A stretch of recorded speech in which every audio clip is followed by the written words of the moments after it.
রাজবাড়ী সরকারি কলেজের অনলাইন ক্লাসে সবাইকে স্বাগত। আমি জিয়াউর রহমান। তোমাদের বরাবরের মতো যে পরিসংখ্যান ক্লাসগুলো আমরা পরিচালনা করেছিলাম তারই অংশ হিসাবে আজকে সেই ক্লাসটা পরিচালনা করব। আশা করছি এর আগ পর্যন্ত তোমরা ক্লাসগুলো দেখেছো।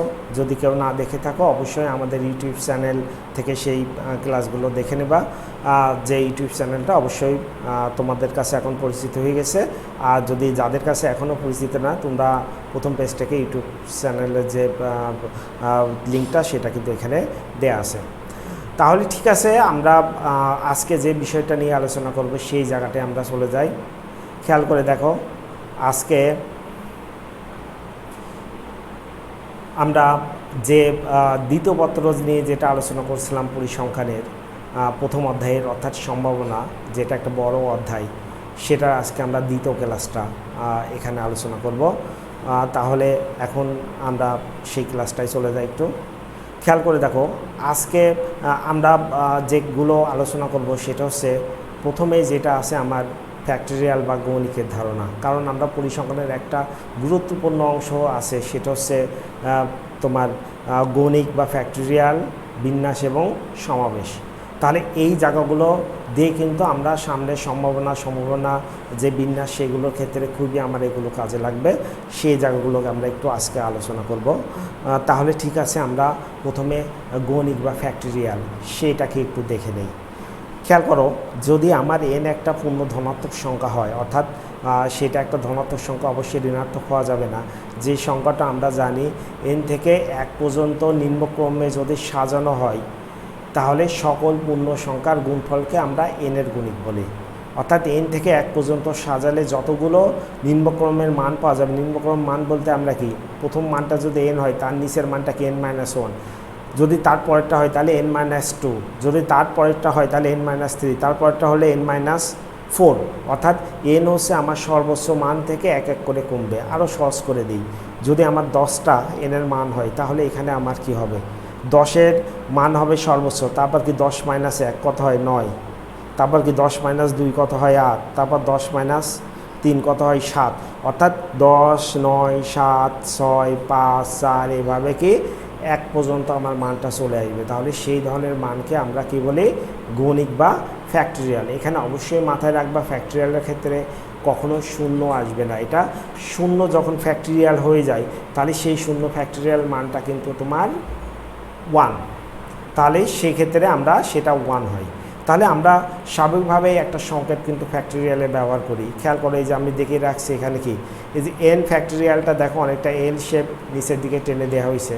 অথবা খুব ছোটো করে একটা ফ্যাক্টরিয়াল দেওয়া হয়, কি হয়, একটা তোমার যে জিজ্ঞাসা তোমার এক্সক্লেমেটরি যে সাইনগুলো যেগুলো থাকে সেইগুলো আশ্চর্যবোধক, সেই রকম অনেকটা উপরে দিয়ে নিচে একটা ফুটা দিলেই সেটা কিন্তু আমরা ফ্যাক্টরিয়াল সাইন হয়ে যায়।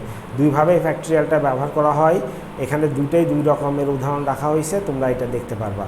তাহলে এখানে সূত্রটা দেখো, এন ফ্যাক্টরিয়াল, তাহলে এন থেকে কি -1, n-2, n-2, অর্থাৎ মানগুলোকে পূর্ণ সংখ্যাটাকে আস্তে আস্তে কমতে আসছে, কমতে এটাকে 0 পর্যন্ত তোমার কি নামতে হবে।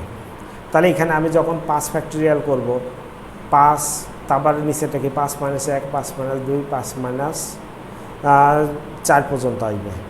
তাহলে 5-5 কিন্তু এখানে আমার আসবে না। অর্থাৎ যে ফ্যাক্টরিয়ালটা যে পর্যন্ত থাকবে ঠিক তার আগ পর্যন্ত শেষ হয়ে যাবে। এই জন্য এন ফ্যাক্টরিয়াল যখন থাকবে, এন থেকে শুরু করে দেখো এনের আগ পর্যন্তই কিন্তু সেটা শেষ হয়ে যাবে। অর্থাৎ এইটা আমরা যোগ করলে হয়ে যাচ্ছে। অর্থাৎ কিছুই না, 5 ফ্যাক্টরিয়াল মানে আমরা 5 গুণ 4 গুণ 3 গুণ 2 গুণ 1 পর্যন্ত চলে আসবে। অর্থাৎ যে সংখ্যার ফ্যাক্টরিয়াল থাকবে সেইটা থেকে শুরু করে নিম্ন ইন্টিজার নাম্বার যেটা আমরা বলি পূর্ণ সংখ্যা, সেটা একদম 1 পর্যন্ত চলে আসবে। একইভাবে 3 ফ্যাক্টরিয়াল হলে তুমি সূত্র বসাও, দেখো 3, 2, 1 হয়ে যাচ্ছে 6। 4 ফ্যাক্টরিয়াল করো, সূত্র দেখো 8 ফ্যাক্টরিয়াল করো, 8-1, 8-2, এভাবে কি 8-7, অর্থাৎ 8 থেকে 7 থেকে 6 পর্যন্ত এভাবে চলে আসবে ফ্যাক্টরিয়াল। তাহলে এই ফ্যাক্টরিয়ালটা আমরা করতে পারি, আর জিরোর ক্ষেত্রে ফ্যাক্টরিয়াল মানটা 1 হবে। তাহলে অবশ্যই আমরা এভাবে বের করব, যদি আমার প্রয়োজন হয় তাহলে আমরা এভাবে বের করব, কিন্তু আমরা জানি এটা ক্যালকুলেটারে বের করা যায়, যেহেতু অন স্ক্রিনে সেটা সম্ভব হচ্ছে না, এবং ক্যালকুলেটারের ভিন্নতার কারণে কোনো ক্যালকুলেটারের মেনুটা আলাদা থাকে, এই জন্য কোনো বিশেষ স্পেসিফিক সেই জায়গাটা দেখাতে চাচ্ছে না। তোমরা ক্যালকুলেটারে এই জায়গাটা ফ্যাক্টরিয়ালটা দেখে তোমরা সংখ্যাটা লিখে ওই ফ্যাক্টরিয়াল যেখানে আছে সেটা টিপে সমান দিয়ে দাও, সেটা পেয়ে যাবে। অনেক সময় এটা কি সরাসরি না থাকলে নিচে থাকতে পারে, সেই ক্ষেত্রে শিফট লিখে যে বা ক্যালকুলেটারের নিচে তোমার এন ফ্যাক্টরিয়ালটা আছে, শিফট দিয়ে যদি নিচে লেখা থাকে সেই সংখ্যাটা টিপে সমান দিয়ে দাও, দেখো যে তোমার কি ফ্যাক্টরিয়াল মানটা চলে আসবে। তাহলে এইভাবে আমরা ক্যালকুলেটারে কিন্তু ফ্যাক্টরিয়াল করতে পারি। এবার আসো, সেটা হচ্ছে বিন্যাসের ধারণা, যে আমরা ফ্যাক্টরিয়াল শেষ করলাম, এবার বিন্যাসটাকে বা কম্বিনেশন। তাহলে এখানে দেখো বিন্যাস এবং সমাবেশ, যেটা সমাবেশ কম্বিনেশন আর বিন্যাস, সেটা হচ্ছে বিন্যাসটা হচ্ছে কতকগুলো বস্তু বা উপাদান এক বা একাধিক বা সবকটি নিয়ে তাদের অবস্থান পরিবর্তন করে ভিন্ন ভিন্নভাবে যত প্রকারে সাজানো যায় তাদের প্রত্যেকটিকেই বলা হয় বিন্যাস। অর্থাৎ আমরা একটা সংখ্যাকে বিভিন্নভাবে সেটাকে যতভাবে সাজানো যায়, একটা নিতে পারি, দুটো নিতে পারি, আবার সবগুলো একসাথে নিতে পারি, তাহলে এইগুলো নিয়ে আমরা যতভাবে সাজানো যায় সেগুলোকে আমরা বলি হচ্ছে বিন্যাস। খেয়াল করো, বিন্যাসের ক্ষেত্রে আমরা কিন্তু সাজানোটাই মুখ্য বিষয়। আমি যদি 1, 2, 3কে সাজাতে চাই দুটো করে, তাহলে দেখো 1, 2 হতে পারে, আবার উল্টো করে কিন্তু 2, 1 হতে পারে, 1, 3 হতে পারে, আবার 3 উল্টো করে কিন্তু 3, 1 হতে পারে, 2, 3 হতে পারে, আবার কিন্তু 3, 2 হতে পারে। অর্থাৎ এখানে একই সংখ্যা প্রথমে থাকতে পারে, আবার পরে প্রথমে থাকতে পারে, পরে থাকতে পারে, পরেরটা প্রথমে থাকতে পারে, আবার কি পরেও থাকতে পারে, এইভাবে কিন্তু হতে পারে। তাহলে এখানে একটা উদাহরণ RAB যেটা দেয়া আছে, এইটাকে আমরা দুটো শব্দ করে একটা বিন্যাস করে দেখি। খেয়াল করো, এখানে আমরা কি দুটো করে সাজাবো, একটা হচ্ছে RA, আর একটা কি RB। আরটা খেয়াল করে দেখো, RA RB, পরে আমি আর বাদ দেব আর কি AB। এবার আমরা উল্টো দিক থেকে আসব, সেটা হচ্ছে AR, তারপর কি হবে B দিয়ে BR, তারপর কি হচ্ছে BA। তাহলে এখানে দেখো আমার একটা কি আছে, RA আছে, এখানে কিন্তু AR আছে, উল্টা RB আছে, আবার দেখো BR আছে, AB আছে, BA আছে। তাহলে এইভাবে কিন্তু আমি এটাকে দুটো সংখ্যা নিয়ে সাজাতে পারি। আবার যদি আমি 3টা সংখ্যাই ভিন্নভাবে সাজাই, তাহলে সেটাকে কীভাবে সাজানো, RAB আছে, আর একটা আমি এটাকে আগে আর লিখে কি BA লিখতে পারি, দেখো আবার একে আগে লিখে কি করতে পারি, RARB লিখতে পারি, আবার কি ABR লিখতে পারি। অর্থাৎ এইভাবে আমি বিভিন্নভাবে দুটো বলি, 3টা বলি বা একটা, বিভিন্নভাবে সেটাকে কিন্তু আমি সাজাতে পারি। তাহলে এটা হচ্ছে আমার বিন্যাস। তাহলে বিন্যাসের ক্ষেত্রে আমার খুব সহজে আমরা ক্যালকুলেটর মেনু থেকে সেটা বের করতে পারি, বা একটা সূত্রের মাধ্যমে সেটা দেখতে পারি। কারণ আমরা তো 3টা সংখ্যার ক্ষেত্রে আমরা দেখলাম, যদি 10টা সংখ্যা হয় তাহলে কোনোভাবে কিন্তু আমরা সেভাবে নিজে নিজে সেটা কিন্তু করা অনেক সময় সাপেক্ষ, অথবা সেটা করতে গেলে ভুল হবে। তাহলে এটা সূত্রটা আমরা মাথায় রাখতে হবে, সেটা হচ্ছে যতগুলো সংখ্যা থাকবে সেটাকে n দিব, তারপর p দেব, আর যতগুলো সংখ্যা আমরা নির্বাচন করব সেখানে r দেব, অর্থাৎ NPR যেটা আমার এখানে আমরা এখানে সাজানো নাই, আমরা সামনে অবশ্যই দেখব NPR প্রবাবিলিটির ক্ষেত্রে। এনটা এখানে আমার কয়টা সংখ্যা আছে খেয়াল করো, 3টা। তাহলে এখানে আমি এই জন্য কি 3 দিয়েছি। পিটা বোঝাচ্ছে আমার এখানে হচ্ছে বিন্যাসের ক্ষেত্রে পারমুটেশন, যেটা ইংরেজি আর কি, এই জন্য পি ব্যবহার করা হয়। আর এখানে কয়টা করে শব্দ নিয়েছি আমরা, প্রতিবার দুটো করে নিয়েছি, তাহলে এই জন্য আর এর মান হচ্ছে আমার 2, এই জন্য 3p2। যদি আমি এখানে 3টাকে 3ভাবেই নিতে পারতাম তাহলে 3p2 কিন্তু আমার হতো। যদি একটা করে আমরা সংখ্যা নিয়ে সাজাতাম তাহলে 3p1, অর্থাৎ 3টা সংখ্যা যেহেতু আমার এখানে আছে, 3 কিন্তু আমার এখানে স্থির, আর পরিবর্তনটা আমার কি হবে, আর এর মান যেটা 2, আমি কয়টা করে সাজাবো সেই বিষয়টা কিন্তু এখানে আমার গুরুত্বপূর্ণ। অবশ্যই এটা ক্যালকুলেটারে বের করা যাবে। ক্যালকুলেটারে তোমরা বিভিন্ন বাটনের ক্ষেত্রে আলাদা করে পি আছে, যার যার কোনোটা সরাসরি উপরে পি আছে। এনপি দেখে তুমি যদি 3P লেখো তাহলে 3 টিপে সেই সংশ্লিষ্ট যে মেনুটা তোমার বাটনটা থাকবে সেইটা টিপে তারপর 2 টিপে সমান দেবা। আর যদি তোমার কোনো এনপিটা নিচে থাকে, অনেক সময় ভাগ এবং গুণের নিচে এটা থাকে, তাহলে যদি ভাগের নিচে থাকে শিফট লিখে প্রথমে 3 দিবা, তারপরে শিফট দিয়ে ভাগ দিবা, তাহলে তোমার এনপিটা বোঝাবে, তারপর 2 দিয়ে এভাবে তুমি দিবা। অর্থাৎ ক্যালকুলেটারে যদি তোমার নিচের অংশে পাটনে যেটা থাকে সেটা যদি লেখা থাকে তাহলে বাটনের নিচে সেটা তুমি শিফট দিয়ে করবা, আর যদি বাটনে সরাসরি থাকে তাহলে সরাসরিটা টিপে দিয়ে সেই সংখ্যাটা দিবা। এবং মাথায় রাখবা 3 যেহেতু সেটা আগে টিপতে হবে, তারপর সেই সংশ্লিষ্ট বাটনটা, তারপর 2। তাহলে এইভাবে তুমি কিন্তু ক্যালকুলেটার থেকেও এটাকে পেয়ে যেতে পারো। তাহলে এখানে আমি সূত্রটা এখানে খেয়াল করে দেখাইছি, যেটা বলছিলাম মূল সূত্রটা আমার যদি n উপাদান হয় এবং r সংখ্যক যদি তোমার উপাদান থাকে তাহলে এটা কি হবে NPR। NPR আমার এইটা হবে। তাহলে এখানে NPR এর ক্ষেত্রে যে সূত্রটা একটু খেয়াল করে দেখো, সেটা হচ্ছে এখানে অবশ্যই n factorial n minus r factorial, এইটা আমার কিন্তু সূত্র n factorial n minus r factorial. তাহলে r সমান যদি n আমরা বসাই, r এর মান যদি n, তাহলে আমার কি হচ্ছে n ফ্যাক্টরিয়াল n, অর্থাৎ 3 ফ্যাক্টরিয়াল 3 থাকলে 3ই হবে। তাহলে এখানে r এর জায়গায় আমি বসিয়ে দিলাম, খেয়াল করো n, তাহলে n এই r এর জায়গায় বসিয়ে দিলে এটা কি 0 হচ্ছে, 0 ফ্যাক্টরিয়াল মান কত 1, অর্থাৎ এই জায়গা আমার কি n ফ্যাক্টরিয়াল থাকছে, এটা যেহেতু 1 এটা আমরা বাদ দিয়েছি, সেই জন্য আমার এটা কি হচ্ছে n ফ্যাক্টরিয়াল হচ্ছে। আর নিশ্চয়ই আমরা জানি n ফ্যাক্টরিয়াল এই যে এই পাশে একটু খেয়াল করো ডান দিকে 1 2 থেকে n পর্যন্ত এটা গুণফল। এইভাবে আমরা কিন্তু করতে পারি। তাহলে এখানে 4 দেখানো আছে, যেমন 4 ফ্যাক্টরিয়াল এইভাবে করা আসে। আর 3p2 যেটা আমরা আগে দেখেছিলাম সেটা কিন্তু এখানে বের করে দেখা আছে সেটা অনুসারে। তাহলে সূত্র কি হবে, n মানে এখানে 3, তাহলে 3 ফ্যাক্টরিয়াল, অবশ্যই n কত 3, আর এটা 2 ফ্যাক্টরিয়াল, তাহলে 2 মাইনাস 1 1 ফ্যাক্টরিয়াল মানে 1, এই জন্য এখানে দেখানো হয়নি। তাহলে শুধু 3 ফ্যাক্টরিয়াল আছে, 3 ফ্যাক্টরিয়াল মানে কি 1 গুণ 2 গুণ 3, অর্থাৎ 3 গুণ 2 গুণ 1 এই পর্যন্ত হয়ে যাবে, অর্থাৎ 6। অথবা ক্যালকুলেটর থেকে তোমরা এটাকে করে নাও। এবার আসো বিন্যাসের কিছু প্রকারভেদ কিন্তু আমার আছে। বিন্যাস আবার 2 রকমও হতে পারে, একটা হচ্ছে পুনঃস্থাপন ছাড়া হতে পারে, আর একটা পুনঃস্থাপন সহ হতে পারে। তাহলে পুনঃস্থাপন ছাড়া যদি হয় তাহলে এখানে মানগুলো কিন্তু পুনঃস্থাপন ছাড়া হলে কোনোভাবেই রিপ্লেসমেন্ট হবে না, একটা অক্ষর ঘুরে পরবর্তীকে কিন্তু সেটাকে ওইভাবে লেখা যাবে।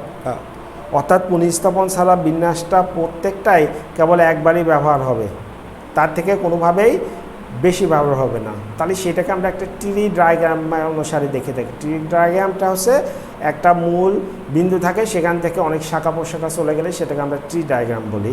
তাহলে এখানে ট্রি ডায়াগ্রামটা দেখো, এ হচ্ছে মূল রেখে এখানে কি 2টো শাখা আছে এ বি, এর পাশে বি সি আছে, আবার কি সি বি আছে, আমরা অর্থাৎ উল্টো করে দিছি, বি সি আর কি ওর পাশে হচ্ছে সি বি, আবার কি বি নিয়েছি সি নিয়েছি, এখানে সি এ নিয়েছি, এখানে কি এ সি নিয়েছি, আবার সি নিয়েছি এ বি বি এ, অর্থাৎ কোনো অক্ষরটাকে আমরা কিন্তু 2বার নিয়ে নিই, রিপ্লেসমেন্ট করে নিই।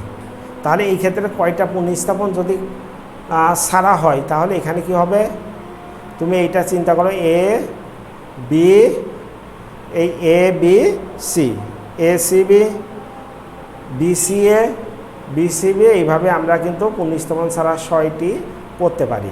তাহলে আমরা যেগুলো দেখো প্রবলিটি দেখালাম সেটা কিন্তু পুনঃস্থাপন ছাড়াই সেটা আমরা দেখালাম। ওই যে আমরা যদি এখানে 3টা করে এখানে নিয়ে নেই, 3টা বর্ণ 3টে থেকে 3p3, সেখানে আমার কি 6টা আমরা কিন্তু এখানে পেয়ে যাচ্ছি। আর পুনঃস্থাপন সহ যদি হয় তাহলে পূর্বে যে সংখ্যাগুলো আমরা একবার মাত্র ব্যবহার করতাম, এই জায়গা কি হবে একাধিকবার সেটা কিন্তু ব্যবহার হবে। অর্থাৎ প্রত্যেকটা শব্দ 3টা বর্ণই তোমাকে ভিন্ন ভিন্ন বা ওই একই বর্ণ বারবার যেহেতু আসতে পারে, সেই জন্য তোমাকে সবগুলো বিবেচনা নিয়ে পুনরাবৃত্তি করে তোমাকে কিন্তু সেই সংখ্যাগুলো নিতে হবে। তাহলে দেখো ট্রি ডায়াগ্রাম আবার এ আছে, এই আছে, এ বি আছে, আবার কি এ সি আছে। আবার এর সাথে কি এ আসতে পারে, এ বি আসতে পারে, এ সি আসতে পারে পরপর। তারপরে আবার এও আসতে পারে, তারপরে এর সাথে বি আসতে পারে, C, A B A C. দেখো যে এখানে এ বি সি এরকম, কিন্তু প্রত্যেকটা থেকে আমরা কি একটা থেকে এ বি সি ভাগ করছি, ওগুলোকে আবার কি ভাগ করছি। তাহলে এইভাবে কিন্তু আমরা কিন্তু সেই ট্রি ডায়াগ্রাম অনুসারে সেটাকে কিন্তু সাজিয়েছি। তাহলে এখানে আমরা কি করব, এ বি সি নেব, তার তিনটা অংশ থাকতে পারে, এর সাথে এ আসতে পারে, বি আসতে পারে, সি আসতে পারে। সেজন্য এগুলো আমরা এ B C A B C A B C সব তিনটাই নিয়েছি। আবার পরবর্তীতে ক্ষেত্রে আমরা যেহেতু তিনটা করে সাজাবো, তাহলে আমার মানটা কিন্তু তিনটা করেই আসতে হবে। তাহলে এই পর্যন্ত আমার কি দুটো আছে, তাহলে তিনটা করলে হলে আরেকটা লাগবে। তাহলে এই এর সাথে আবার কি আমার তিনটা আসতে পারে, এ বি সি। আবার বির সাথেও আমার তিনটা আসতে পারে, এ বি সি। সির সাথেও তিনটা আসতে পারে। তাহলে এভাবে তিনটা করে আমি প্রত্যেকটাই সাজিয়েছি। তারপর গুণের মতো তুমি সব হিসাব করো, এ আসতে পারে, এ বি বি আসতে পারে, এ সি আসতে পারে। তাহলে এভাবে আমার আসতে পারে।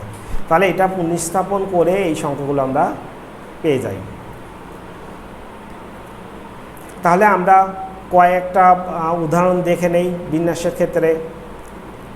দেখো, চারটি ভিন্ন রঙের বলকে দুইটি করে সাজালে বিন্যাসের সংখ্যা কত হবে? চারটি ভিন্ন রঙের বলকে দুইটি করে সাজালাম, তাহলে ভিন্ন রঙের বলকে দুটো করে সাজালে আমার এখানে সূত্রটা কি হবে, চারটা আছে, তাহলে 4p2, কারণ এনের মান এখানে কত 4, আর এর মান 2, তাহলে np2 এই সূত্র। তাহলে 4 n-2, এটা করে দেখো 12, বিন্যাস সংখ্যা হবে 12। সহজে আমরা করে ফেললাম। কিন্তু এখানে একটা জিনিস খেয়াল রাখবা, একই সংখ্যা যদি তোমার কি n হয়, তাহলে আমরা কি পেলাম এখানে দেখো করে আমরা কিন্তু n ফ্যাক্টরিয়াল করলে হয়ে যাবে একই সংখ্যা। অর্থাৎ 3p3 হলে 3 ফ্যাক্টরিয়াল করলেই হবে, 2p2 হলে পারে 2 ফ্যাক্টরিয়াল করলেই হবে। কারণ n আমরা কি n ফ্যাক্টরিয়াল সেটা আমরা দেখতে পারি। আর যদি তোমার কি থাকতে পারে, ভিন্ন ভিন্ন ধরনের বস্তু তোমার একাধিকবার থাকতে পারে, অর্থাৎ বস্তু একাধিকবার একই জিনিস বারবার থাকতে পারে এবং বিভিন্ন ধরনের সেগুলো কিন্তু থাকতে পারে। মনে করো আমরা যদি তিনটা ভিন্ন ধরনের বর্ণ থাকে, তাহলে আমরা কি PQ1, তাহলে NPR এর ক্ষেত্রে সেই সূত্রটা একটু পরিবর্তন হয়ে যাবে। তখন কি হবে, n ফ্যাক্টরিয়াল উপরেও হবে, ডিভাইডেড বাই কি হবে, p factorial, q factorial, r factorial. যদি দুটো হয় তাহলে PQ ফ্যাক্টরিয়াল, PQ। যদি একটা হয় তাহলে আমরা তো p ফ্যাক্টরিয়াল দেব, আরও থাকলে PQRS সেই ফ্যাক্টরিয়াল দিব। তাহলে অর্থাৎ এখানে PQ কোনো বিষয় না, যতগুলো মান রিপিট থাকবে ততগুলো এখানে আমার নিচে একটা ফ্যাক্টরিয়াল হবে। এটা হচ্ছে সূত্র। আমরা অবশ্যই দেখে নেই এটার প্রয়োগটা। দেখো একই সংখ্যা এখানে রিপিট রেখেছি আমি, যেমন স্ট্যাটিস্টিক্স শব্দটাকে কতভাবে এখানে বিন্যস্ত করব। স্ট্যাটিস্টিক্স শব্দটা দেখো এখানে মোট বর্ণ সংখ্যা আমার কত আছে, 10টা। এর মধ্যে এস আছে কয়টা আছে, খেয়াল করে দেখো, এস একটা, দুইটা, তিনটা। টি আছে, টি দুইটা, তিনটা আছে। আই কয়টা আছে, দুটো আছে। অর্থাৎ আমার যে মানগুলো রিপিট আছে সেই সংখ্যাগুলো আমি এখান থেকে দেখব। তাহলে 3টা রিপিট আছে, এই জন্য আমি সূত্রটা ওইটা প্রয়োগ করলাম,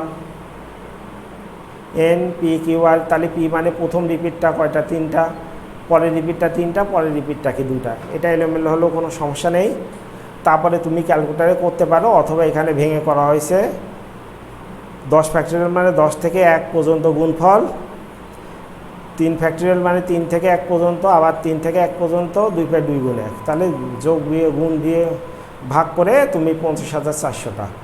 খুব সহজে আমরা কিন্তু স্ট্যাটিস্টিক্স শব্দটা এতভাবে বিন্যস্ত করতে পারি। একইভাবে ম্যাথমেটিক্সটা খেয়াল করো, এখানে 11টা বর্ণ আছে মোট, এই যে 11টা, যেটা n এর মান। আর প্রতিবারের ক্ষেত্রে এখানে কি আমরা বলেছি, এখানে কি প্রতিবারে 3টি বর্ণ নিয়ে কতটি শব্দ গঠন করা যাবে। তাহলে 3টা বর্ণ করে আমরা এখানে নিয়েছি। 3টা বর্ণর জন্য সরাসরি এটা কি করছি, দেখো 11p3, তাহলে 11 এইটা থেকে ভাগ করে আমরা এখানে 990। তাহলে এখানে আমাকে কিন্তু বিন্যস্ত বলা হয়নি, প্রতি ক্ষেত্রে আমি 3টা করে নিচ্ছি। আর ওখানে বলেছে স্ট্যাটিস্টিক্স শব্দটা কতভাবে বিন্যস্ত করা যায়, তাহলে কতভাবে বিন্যস্ত করা যায় মানে এখানে একটা হতে পারে, দুটো হতে পারে, 3টা হতে পারে, আবার কয়টা 10টা হতে পারে। সেজন্য কিন্তু আমরা এইভাবে সবগুলোকে ওইটা আমরা বিবেচনায় নিয়েছি। কিন্তু যখন আমাকে বলা হয়েছে ম্যাথমেটিক্স শব্দটা প্রতিবার 3টা করে, অর্থাৎ প্রথমবার 3টা হলে মনে করে MAT, পরের বার 3টা হলে MAH, তারপরে MAE, এইভাবে আমরা সাজাতে পারবো কতভাবে সেটা। তাহলে সেটা আমরা সিম্পলি 11P3 করেই আমরা কিন্তু এটা বের করে ফেলতে পারবো। তাহলে বিন্যাস সম্পর্কিত যে ধারণাগুলো আমার মনে হয় যারা দেখেছো বোঝার কথা। এবার আমরা কম্বিনেশনে আসব বা সমাবেশ। খেয়াল করো, সমাবেশের ক্ষেত্রে আমরা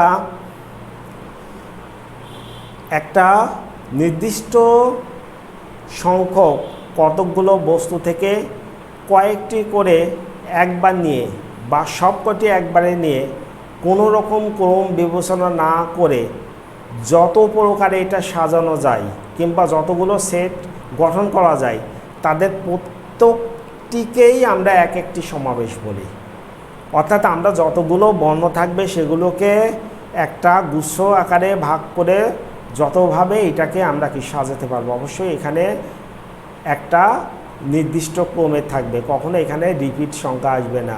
অর্থাৎ আর এর জায়গায় এবি হতে পারবে কিন্তু কখনো বিএ হতে পারবে না, আবার বিসি হতে হলে পারে কখনো সিবি হবে না। তাহলে এইটা তুমি মাথায় রাখবা। তাহলে সেইগুলোকে আমরা নিয়ে একটা সংখ্যা করলে সেটা কিন্তু সমাবেশ হবে। আর আমরা একটু আগে যেটা করলাম পারমুটেশন, সেটাই কিন্তু অবশ্যই কি এবি হলে বিএও হতো, কিন্তু এখানে এবি হলে কখনো বিএ হতে পারবে না। তাহলে প্রতিবার একটি করে বর্ণ নিলে, যেমন আমরা এবিসি থাকলে এ বি সি এইটা হবে, দুটি করে বর্ণ নিলে এবি হবে, বিসি হবে, সিএ হবে। অবশ্যই ক্রম থাকছে, একটা ক্রম বর্জন হবে না।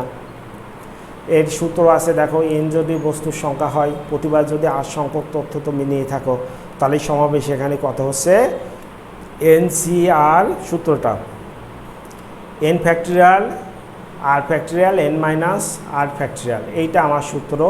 আরটা অবশ্যই n এর সমান হতে পারবে বা সমান হতে পারবে, কিন্তু কখনো তার থেকে বড় হতে পারবে না। যেমন 4C4 হতে পারে কিন্তু 4C5 কখনো হতে পারবে না, এটাই বোঝানো হয়েছে। তাহলে এখানে n হচ্ছে বস্তুর সংখ্যা, প্রতিটি গ্রুপে কতগুলো বস্তু আছে সেটা হচ্ছে আর এটা হচ্ছে ফ্যাক্টরিয়াল। তাহলে এখানে আমরা ফ্যাক্টরিয়াল কয়েকটি সূত্র দেখি, যেমন NCR দেখানো হয়েছে। NC0 হলে পারে সেটার মান 1 হবে, NC1 হলে n হবে, NCn হলে 1 হবে। আমরা অবশ্যই সূত্র প্রয়োগ করে সেগুলো দেখতে পারি। যেমন 5C2 যখন দেখি 5 ফ্যাক্টরিয়াল, তাহলে এখানে কি হচ্ছে 2 মানে আর ফ্যাক্টরিয়াল, যেটা আর n মানে 5 মাইনাস 2 ফ্যাক্টরিয়াল, এটা করে 10 পেলাম। তাহলে তুমি এখানে একটু খেয়াল করে দেখো, NC0 যখন করবা, এখানে দেখানো নাই কিন্তু একবার বসানো আছে। তাহলে n ফ্যাক্টরিয়াল উপরে যাবে, নিচে কি আসবে 0 ফ্যাক্টরিয়াল আসবে, এই যে 2 জায়গায় 0 ফ্যাক্টরিয়াল, তারপর n মাইনাস 0 ফ্যাক্টরিয়াল। তাহলে 0 ফ্যাক্টরিয়াল মান 1, উপরে কিন্তু রয়েছে n ফ্যাক্টরিয়াল, নিচে n মাইনাস 0 ফ্যাক্টরিয়াল। তাহলে উপরে n ফ্যাক্টরিয়াল, নিচেও n ফ্যাক্টরিয়াল থাকবে, তাহলে কেটে গেলে কিন্তু 1 হবে। একটু চিন্তা করো বা নিজে করো। আবার n ফ্যাক্টরিয়াল NC1, এটার মানে n কেন আসতেছে খেয়াল করো, এই জায়গাতে চিন্তা করো। তাহলে n ফ্যাক্টরিয়াল মানে n আছে উপরে, এখানে n হবে, তারপরে নিচে 1 আছে, এখানে 1 ফ্যাক্টরিয়াল। তাহলে 1 ফ্যাক্টর হলো, এটা আমি বিবেচনায় রাখছি না, বাদ। তাহলে তারপরে কি আছে, আমার n আছে, n নিচে কি 1 আছে, n minus 1, n minus 1 factorial, উপরে n ফ্যাক্টরিয়াল। তাহলে n ফ্যাক্টরিয়ালের পরের ফ্যাক্টরিয়ালের মান কত, n মাইনাস 1 ফ্যাক্টরিয়াল। তাহলে এর থেকে আমি সব বাদ দিলে শুধুমাত্র n ফ্যাক্টরিয়াল থাকবে। অবশ্যই শিক্ষার্থীরা এই জায়গাগুলো আমরা তুমি দেখে রাখলে আমরা অবশ্যই যদি বোর্ডে দেখাতে পারি পরবর্তীতে, এটা আমরা তখন পড়ে দেখাবো, অথবা তুমি যার সূত্রটা প্রয়োগ করে নিজের চেষ্টা করো, দেখবা হয়ে যাবে।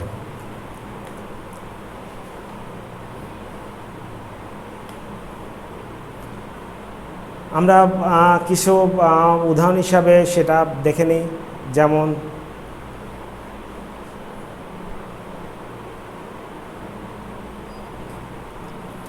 5 জন লোকের মধ্যে 3 জন করে লোক নিয়ে কতভাবে সমাবেশ করা যাবে? 5 জনের মধ্যে থেকে 3 জন নেব, তাহলে সিম্পল 5C3, তাহলে 5 ফ্যাক্টরিয়াল এইদিকে 3 5 - 2 এভাবে করে দেখানো আছে, না হলে ক্যালকুলেটরে করতে পারবা 10।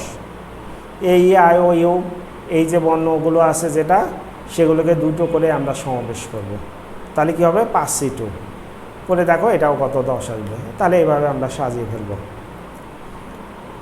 এবার আসি, বিন্যাস এবং সমাবেশের মধ্যে কিছু পার্থক্য আছে। সেই পার্থক্যগুলো কি? প্রথমত সংজ্ঞাগত পার্থক্য আছে, যেটা আমি বলছি না, কারণ বারবার বলেছি। তারপরেও দেখো, কয়েকটি বস্তুর কতকগুলো বা সবগুলো নিয়ে ভিন্ন রকম সাজালে প্রত্যেক রকমের সাজানোকে একটি বিন্যাস বলে। আর এখানে কি, কয়েকটি বস্তু কতকগুলো বা সবকটি একত্রে যত প্রকার বেছে নেওয়া যায় বা দল গঠন করা যায়, তার প্রত্যেকটিকে এক একটিকে সমাবেশ বলে। আর এটা যতগুলো ভিন্ন রকম থাকবে সবগুলো। আরেকটা হচ্ছে প্রকাশের ক্ষেত্রে, আমরা এখানে দেখলাম কি NPR, N হচ্ছে যতগুলো সংখ্যা থাকে, আর হচ্ছে তোমার কি যতবার তুমি বিন্যাস দেখাবা, আর NCR এখানে কি N একইভাবে তোমার বস্তুর সংখ্যা, আর হচ্ছে তুমি যতভাবে এই সমাবেশটা করবা। সূত্রটা পার্থক্য দেখোই, শুধু পার্থক্যটা কি একই আছে, এখানে R ফ্যাক্টরিয়াল চলে এসছে, যেটা বিন্যাসের ক্ষেত্রে নাই, কিন্তু সমাবেশে R ফ্যাক্টরিয়াল আছে। বিন্যাসের ক্রম বর্জন করা যায় না, কিন্তু সমাবেশের ক্ষেত্রে কি ক্রম বর্জন করা যায়। আমরা যেটা বললাম, আর এ হতে পারে, কিন্তু এ আর হতে পারবে না সমাবেশে। চেনার উপায় ক্ষেত্রে আমরা কিন্তু বলতে পারি, বিন্যাসের ক্ষেত্রে বিন্যাসের যেটা নির্ণয় করতে বলা হয়, বিন্যাস নির্ণয় করতে বলা হয়, সংখ্যা গঠন করতে বলা হয়, শব্দ গঠন করতে বলা হয়, বা সাজাতে বলা হয়। কিন্তু সমাবেশের ক্ষেত্রে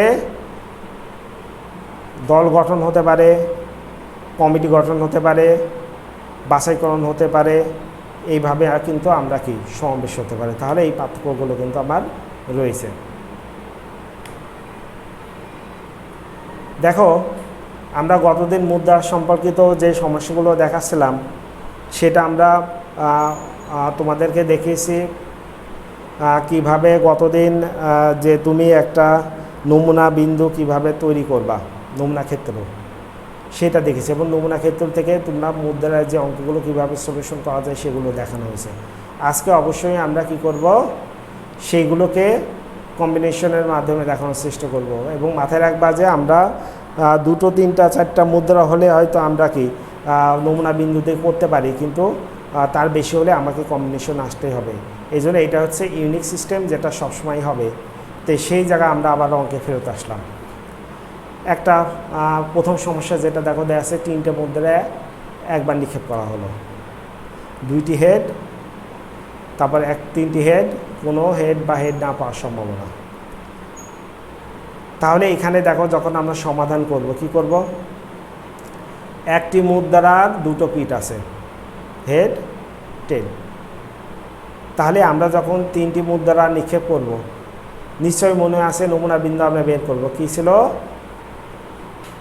n পাওয়ার বড় হাতের n পাওয়ার n, অর্থাৎ এখানে মুদ্রার বা 2 পাওয়ার n, মুদ্রার যেহেতু 2টো পিঠই থাকে, তাহলে 2 পাওয়ার n, n মানে যতবার আমি মুদ্রাটা টস করেছি, কতবার করেছি, এখানে 3বার করেছি। তাহলে 2 পাওয়ার 3, তার মানে আমার এখানে 8টা আমার নমুনা বিন্দু রয়েছে। তাহলে 3টি হেড পাওয়ার সম্ভাবনা আমরা কি দেব, সংকেতে দেখো, পি বলতে প্রবাবিলিটি বা সম্ভাবনা আমরা সংকেতে বুঝিয়ে থাকি। তাহলে P3H, তাহলে এই 3H এটাকে আমরা দেখো কিভাবে দিব। এখানে মোট যে সম্ভাবনা সূত্র তোমাদের মনে আছে, নিচে থাকে মোট অনুকূল উপাদান সংখ্যা, মোট উপাদান সংখ্যা, আর উপরে থাকে মোট অনুকূল উপাদান সংখ্যা। তাহলে এটার অনুকূলে আমরা কয়টা পেতে পারি? তাহলে আমার 3টা মুদ্রা তো 3টাই হেড আছে, তাই না, তার বেশি তো নাই। তাহলে এই জন্য আমরা কী দেবো, 3C3, এই যে 3টা হেড, 3টা মুদ্রা আমার এর মান 3C3/8। তাহলে 3C3 এটা তুমি ক্যালকুলেটারে করবা, দেখবা যে 1 হবে/8, ভাগ করলেও হবে, না করলেও হবে। যদি দুটো হেড থাকে তাহলে এখানে কি তিনটার মধ্যে দুটো কি 3c2 বাই কত 8 হয়ে গেল, ক্যালকুলেটর করে 3/8। যদি কোনো হেড না পাওয়ার সম্ভাবনা, তার মানে কি জিরো হেড মানে কি 3c0/8, জিরো থাকলে সেটা আমরা জানি 1, অথবা ক্যালকুলেটারে করে দেখো 1/8 আমরা বের করে ফেললাম খুব সহজে। 2 নাম্বার যে সমস্যাটা সেটা আমরা আসি, 4টি অনভিজ্ঞ মুদ্রা একত্রে নিক্ষেপ করা হলে সম্ভাবনা নির্ণয় করো। 2টি মাথা, বড় জোর 1টি মাথা, কমপক্ষে 2টি মাথা, 2টির অধিক মাথা পাওয়ার সম্ভাবনা। আমরা বড় জোর কমপক্ষে গতদিন বুঝিয়েছি, আজকে অবশ্যই আরেকটু যদি সম্ভব হয় বুঝিয়ে দেব। 4টি অনপেক্ষ মুদ্রা যেহেতু নিক্ষেপ করা হয়েছে, তাহলে মোট নমুনা বিন্দু হবে 2n, মানে এখানে 4 2 16টা। তাহলে 2টি মাথার সম্ভাবনা আগের মতোই, 4টার মধ্যে 2টা 4c2 বাইরের নিচে কি 16। তাহলে এখান থেকে আমরা কি পাচ্ছি, এই যে 6/16 এখানে পেয়ে গেছি সিডি। বড় জোর 1টি মাথা, তাহলে বড় জোর 1টি মানে কি, বড় জোর বলেছিলাম কি বড় জোর 1 হবে, তার থেকে কিন্তু কমও থাকতে পারে, 0টাও আসতে পারে। মানে বড় জোর মানে যে পর্যন্ত তুমি থাকবে বড় জোর, তাহলে সেই পর্যন্ত সর্বোচ্চ যেতে পারবা, তার থেকে নিচে যতগুলো সবগুলোকে কিন্তু তোমার নিতে হবে। তাহলে বড় জোর তুমি মনে করলাম 10টা, তাহলে বড় জোর 10 মানে কি 0 থেকে 10, তার বেশি কিন্তু তুমি কখনো যেতে পারবা না। তাহলে এই জন্য আমার এখানে কি 0টা হেড আর কত 1টা হেড, এই দুটো কি যোগ হবে, কারণ দুটোর ক্ষেত্রে স্বাধীন ঘটনা হলে যোগ হয়ে যাবে। আমরা গতদিন এই ঘটনাগুলো বলেছি। তাহলে কিন্তু স্বাধীন ঘটনা হলে মোট সম্ভাবনা এখানে আমার কত 16টা, কারণ দুটো ঘটনা আমার আলাদা করে একসাথে 16-র মধ্যে। তাহলে এখানে কত 4c0, যেহেতু 0টা হেড, অথবা কি আর একটা আসতে পারে 4c1, ক্যালকুলেটারে করবা, এইটা দেখবা 4c0 মানে এটা 1 আসবে, এটা 4 আসবে, যোগ করে 5 হয়ে যাবে। ক্যালকুলেটারে করে সংখ্যাটা যোগ করে দেবা। কমপক্ষে 2টি হেড, দুটো হেড মানে কি তোমার 0টা থাকতে পারে, 1টা থাকতে পারে, 2টো থাকতে পারে, সেটা বড় জোর ছিল তাই না, বড় জোর 2টো হলে। আর কমপক্ষে 2টো মানে 2টো তো থাকবে, তার থেকে অধিক যতগুলো সব থাকতে হবে। তাহলে এখানে 4টা মুদ্রা আছে, তাহলে কমপক্ষে 2টো মানে 2টা থাকবে, 3টা থাকবে, 4টা থাকবে। তাহলে সেগুলো আমরা কি যোগ করে দিলাম, 2 3 4। উল্টা ভাবও করতে পারি, 2 3 4, আমরা সব সম্ভাবনার সমষ্টি জানি, গতদিন করে এসেছি। তাহলে 1 থেকে আমি কিন্তু ইচ্ছে করলে আমি 0 এবং 1 এটা বাদ দিয়ে দিতে পারতাম, তাও কিন্তু আমার কি হতো, কারণ আমার 4টি মুদ্রা মানে 0 1 2 3 4 যোগ করলে 1-এর সমান হবে। তাহলে আমি যোগ করে যদি আমার কাছে ফলাফলটা 1 জানা থাকে, তাহলে আমি তার নিচের থেকে বিয়োগ করেও কিন্তু এটা পেয়ে যাব। তাহলে তোমার সুবিধার জন্য যেই দিকে তুমি কি কম মান পাবা সেই দিকে তুমি এটা করবা, 1 থেকেও বিয়োগ দিতে পারো, অথবা যে মানটা থেকে কমপক্ষে শুরু হবে সেখান থেকে শেষ পর্যন্ত তুমি চলে যেতে পারো, কোনো সমস্যা নেই। তাহলে একইভাবে 2টা মানে 4c2 4c3 4c4/16 এভাবে আমরা কি যোগ বিয়োগ করে ফেলেছি। 2টির অধিক মাথা না হওয়ার সম্ভাবনা, মানে সর্বোচ্চ 2 হবে, তার বেশি হবে না। তাহলে 0 থেকে 0 1 2 এভাবে যোগ করে এটা আমি কি বের করে দিয়েছি। তাহলে এইটা 3 নাম্বার সমস্যা দেখো, আমরা ছোট ছোট সমস্যা রেখেছি, খুব বড় সমস্যা অন স্ক্রিনে সম্ভব না, সেজন্য যদি 60টি ঝোঁক শূন্য মুদ্রা যথেষ্টভাবে একসাথে নিক্ষেপ করা হয়, 3টি হেড, কমপক্ষে 3টি হেড, 3টির অধিক হেড না পাওয়ার সম্ভাবনা। খেয়াল করো 60টা মুদ্রা যখন করা হয়েছে, তাহলে 2 পাওয়ার 7 128, 3টি হেড মানে কি P(3H), তাহলে কি 7c3 নিচে কিন্তু আমার 128। তাহলে এটা করে আমি এখান থেকে পেয়েছি কত দেখো, ওই 7c3 মানে 35, নিচে 128 করে দেওয়া হয়েছে। তারপরে বলা হয়েছে, খেয়াল করে দেখো কমপক্ষে 3টি হেড, হ্যাঁ এখানে একটু খেয়াল করে দেখো কমপক্ষে 3টে হেড, যেহেতু আমার 7টা আছে, তাহলে 3 4 5 6 7 সবগুলো যোগ করলে হচ্ছে, দেখো এইটা অনেক বড়, কিন্তু আমি 1 থেকে P(0H) minus P(1H) minus P(2H) এটা বাদ দিলেও কিন্তু আমরা পেতে পারতাম। কারণ 3টা মানে 3 থেকে 7 পর্যন্ত যাবে। এই যে এখানে নিচের দিকে একটু খেয়াল করে দেখো, এই যে আসি না কেন, আচ্ছা এই যে 0 থেকে 7 পর্যন্ত আছে। তাহলে এখানে এই জায়গায় দেখো আমি 3 কমপক্ষে 3 মানে 3 থেকে 7, তাই না? কিন্তু আমি 1 থেকে মোট যেহেতু 1, তাহলে 1 থেকে 0, 1, 2 এটা আমি বাদ দিতে পারতাম বিকল্পভাবে, যেটা এখানে বলে দিছি। সুতরাং এইটুকু তুমি দেখে ওইভাবে চেষ্টা করবা। তাহলে এখান থেকে আমরা 1 থেকে ওইটা করছি, অথবা 1 থেকে দেখো এটাও দেখানো আছে মাইনাস, এটা আমরা কি বিয়োগ করেছি, করে এখান থেকে বিয়োগ করে এটা করেছি। তাহলে এটা আমরা কিন্তু পেয়ে গেছি। আর একটা হচ্ছে 3টির অধিক হেড না পাওয়ার সম্ভাবনা। তাহলে 3টার অধিক না মানে কি 3 পর্যন্ত, তাহলে 0 থেকে 3 পর্যন্ত করেছি এই 50, 0.50। তাহলে এইভাবে আমরা কিন্তু সমাধান করতে পারি। তাহলে সব মিলিয়ে আজকে যে ক্লাসগুলো দেখো আমরা মুভ দ্বারা যে জায়গাগুলো, সেই জায়গাগুলো কিন্তু আজকে শেষ করলাম। সামনে আমরা অবশ্যই ছক্কা বা ছক্কা মুদ্রা একসাথে যে জায়গাগুলো আমাদের পারমুটেশন কম্বিনেশন, বিশেষ করে কম্বিনেশনের ব্যাপারটা অনেক বেশি, সেই জায়গা থেকে আমরা সামনের দিন থেকে শুরু করব। ততক্ষণ পর্যন্ত তুমি এগুলো দেখো এবং তুমি বইটা নিয়ে অবশ্যই এগুলো প্র্যাকটিস করতে থাকো। সাথে সৃজনশীলেও এই জায়গাগুলো ছোটো ছোটো করে আছে, সেগুলো একটু কি বোর্ড প্রশ্নগুলো দেখে তুমি সমাধান করো। আমি জিয়াউর রহমান আজকের মতো তোমাদের ক্লাস থেকে বিদায় নিচ্ছি। সবাই ভালো থেকো।